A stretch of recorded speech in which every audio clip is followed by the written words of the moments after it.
Hola, hola, soy Andoni Aguirre Gómez Corta, actor y presentador del programa de televisión Vaya Semanita, entre otros delitos.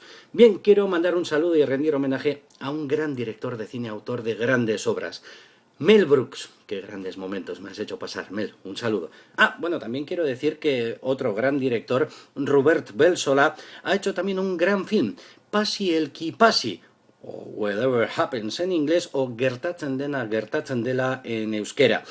Bueno, un film hecho con y por amor al arte, sin subvenciones de ningún tipo, con mucho humor, tramas, incluso sexo, con el que pasaréis un buen rato, os lo recomiendo. También está muy bien Fat Love, otro gran film de Robert Belsola, aún por hacer, que bueno, cuando se haga lo vais a flipar, tiene un reparto terrible. Bueno, pues eso es todo. No, otra cosa. ¿Alguien sabe por qué si se escribe Robert Belsollá se dice Robert Belsolá? Es que luego dirán que el euskera es difícil. Sí, hay cosas que yo no entiendo.